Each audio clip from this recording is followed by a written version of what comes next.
Donc les gars, ici, on est au camp US et mexicain, d'accord? On est à la frontière espagnole, à la frontière mexicaine, pardon, et on est là pour démanteler le cartel.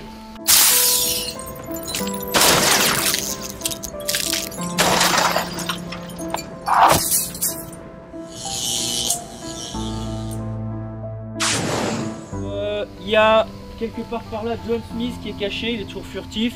John Smith. Ah, voilà, je présente John Smith, c'est un agent infiltré. Le Rance pareil, Rance maximum sur les véhicules. On vous donnera des missions à tenir sur les véhicules et sur différentes zones. Ça marche? Bonjour messieurs, bienvenue dans la banlieue de Juarez. C'est un peu exceptionnel, on a franchi la frontière. Donc pour mener à bien ce genre d'opération, effectivement il faut la présence du FBI. Alors je me présente, je m'appelle John Smith. Hein? Évidemment, ce n'est pas mon vrai nom. Si on est ici, si on a franchi la frontière de façon exceptionnelle, autorisation spéciale du Congrès US et du gouvernement mexicain, c'est pour mettre une petite pâtée à Los Hermanos de Juarez. Ce cartel s'est formé l'année dernière. Il est la confluence, la convergence de deux grosses organisations, la Mano Blanca et les Scorpiones. Je vous le dis tout de suite, les patrons, on a failli en choper un l'année dernière. Bon, j'ai bien failli parce qu'on a eu des problèmes d'identification, les avocats se sont glissés là-dedans et le mec il est à nouveau dehors. Donc le but du jeu, c'est pas de les choper pour les choper. Il faut qu'on les chope, mais que ce soit verrouillé aussi au niveau procédure. Et pour que ce soit verrouillé au niveau procédure, je vais vous dire comment faire. Le deuxième, c'est Fabian Barrera. Pareil, on a la fiche là. Bon, c'est un short Ouais, il semblerait un peu à lui. Alors lui, ça a été notre épine dans le pied là, l'année dernière. En fait, on s'est vautré sur l'identification. On croyait que ce mec-là s'appelait Pedro. Il nous a un peu roulé dans la farine, on l'a eu mauvaise. Malgré une forte caution qui a été payée, il se retrouve à nouveau en liberté. Tant beaucoup parlé d'un mec qui se fait surnommer El Padre. Le père. On sait quasiment rien sur ce gars-là.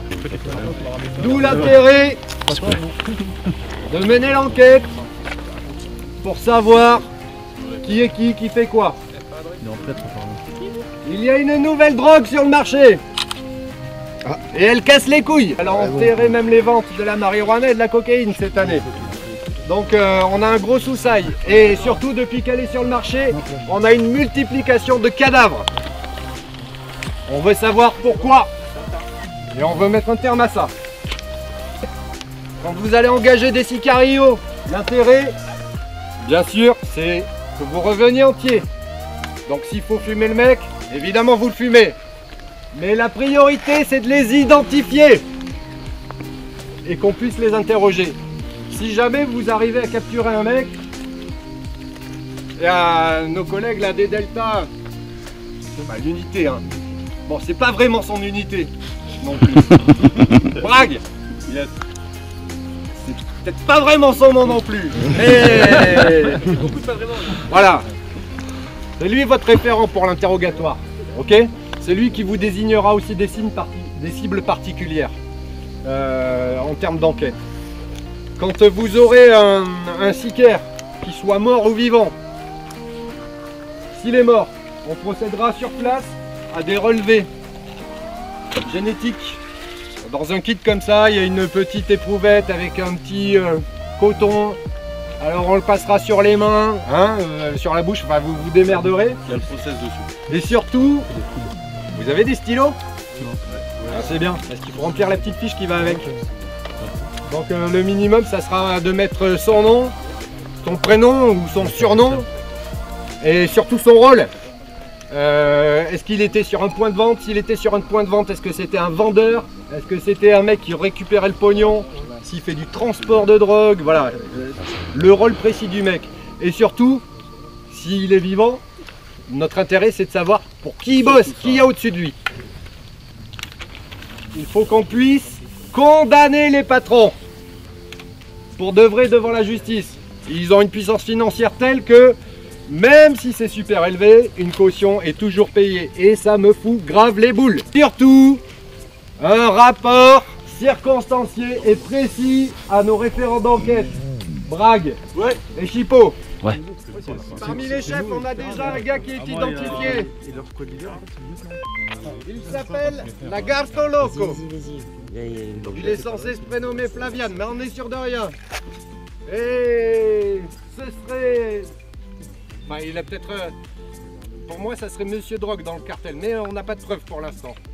Donc, voilà, les sicaires, interrogatoire, on remonte au mec et on verra après. Bon, mais messieurs, courage, hein. Merci. Et préservez-vous. Sur les... Pour ceux qui n'ont jamais fait d'antidrogue, dans le principe du démantèlement d'un cartel, il va falloir qu'on identifie les points de vente, c'est-à-dire les vendeurs. Sur les points de vente, les mecs qui sont organisés. Il y en a un qui fournit, qui prend le pognon, machin, tout ça. Je veux savoir qui fait quoi. Ces mecs-là, pour vendre, ils se font fournir. Donc il y a des mecs qui transportent. Et il faut savoir qui c'est. Et pour tout ça, ça tourne. Il faut des mecs qui stockent. Et il faut des mecs aussi qui fabriquent. Donc il va falloir qu'on remonte à la fabrication si on veut être efficace et essayer d'enrayer un peu le truc. La partie financière, on verra après. Et l'identification évidemment de qui fait quoi pour pouvoir remonter la chaîne. Voilà, vente, transport, fabrication. Mettez-vous ça bien dans le crâne.